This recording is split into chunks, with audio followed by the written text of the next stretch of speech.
Please help! It's after me! It's after me! I cried and I banged the door as loud as possible, hoping someone would let me out of this pitch dark room. I couldn't see anything, but I could hear the voices and they were coming after me. Please help!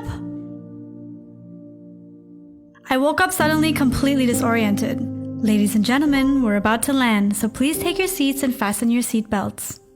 Oh, right. I'm in a plane. I'm on the way home. It was just a nightmare. I sighed with relief and realized that I was just soaking with sweat and tears. So I tried my best to wipe off what I could. Just a nightmare. It must be because I've been so stressed and exhausted from this event I'm coming back from, and that took me a whole year to plan. That's gotta be it. While I was waiting for my luggage, my phone rang.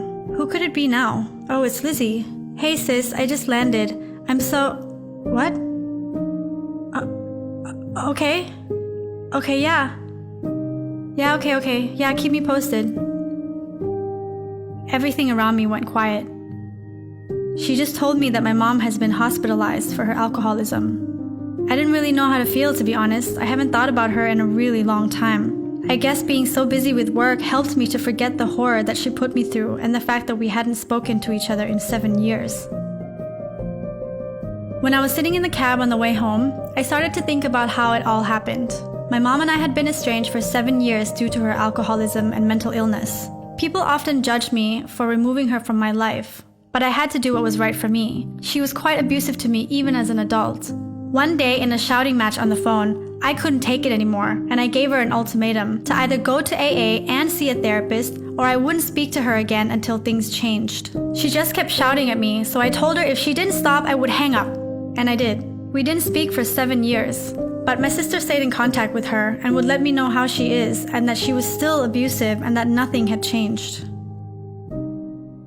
I got out of the taxi, and when I got home and unpacked, all the memories of my childhood just kept pouring in.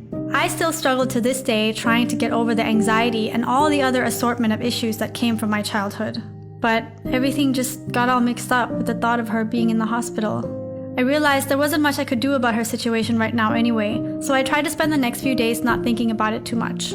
But then my sister called me again and said, "Hey, so I just spoke to the doctor. Look, he says she's dying. She wants to see you."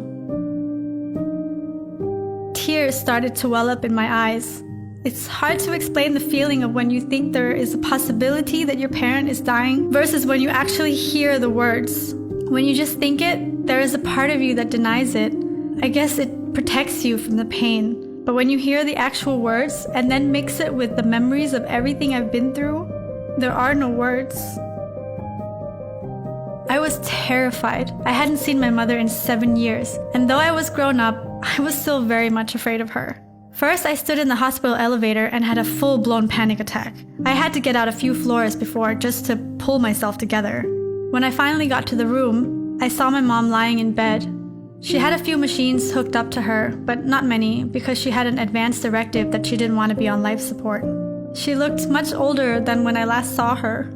Her skin was yellow and her breathing made an awful, awful sound. She was asleep, but my sister was wiping sweat off her face. I had another panic attack in the doorway, and I just felt hysterical after seeing her. I had to take a few steps out just to pull myself together again. It took me a long time to work up the courage to go close to her. And when I finally did, a long time before I could work up the courage to hold her hand. She was only 54, and even though I could plainly see she was dying, my mind couldn't accept what was happening.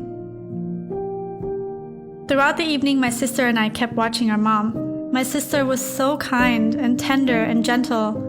I didn't understand how she could be that way, considering how abusive my mom had been to her. I just didn't understand how she could muster up so much empathy. As the night went on, I was able to calm myself down and be there for my mother. I too found empathy inside me. My mom really struggled to breathe, and the noises she made were so scary.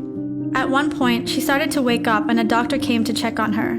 He told us that her pain medication wore off and he needed to give her more. He said that she was in pain, but it would take 15 minutes before the medication started to work. So we had to distract her because she would be confused and try to get out of bed.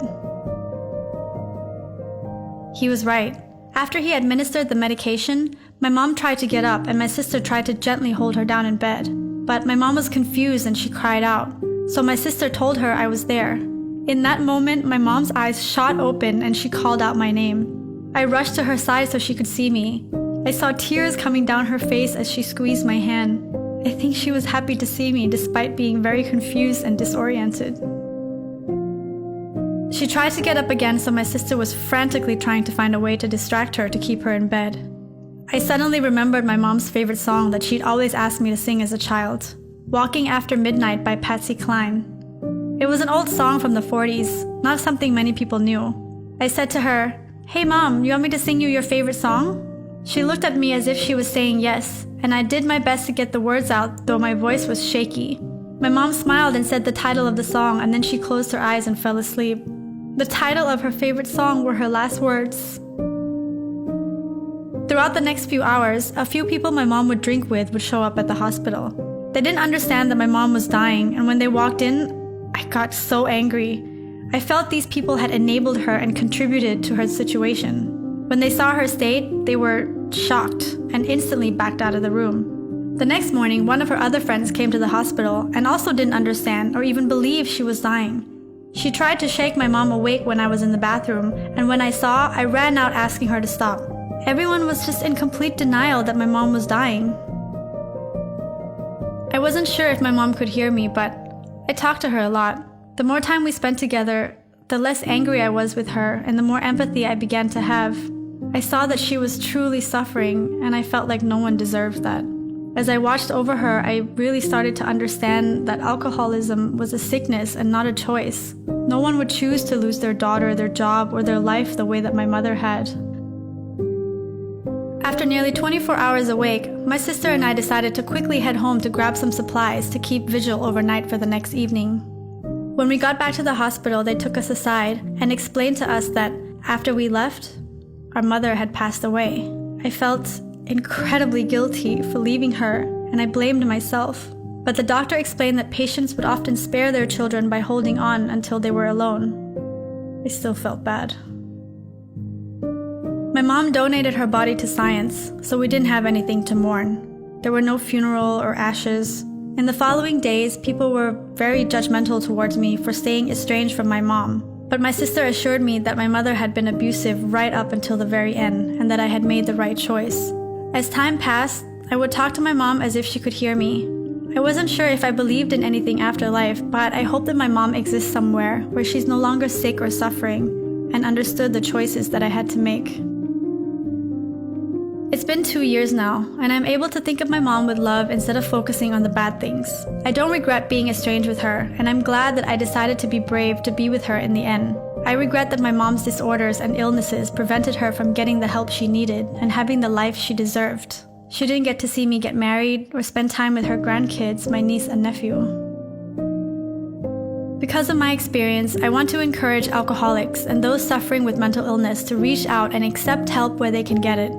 There is so much to miss out on. My mom's name was Heather, and I think of her every time I see that flower. I hope she's watching over us and is finally at peace.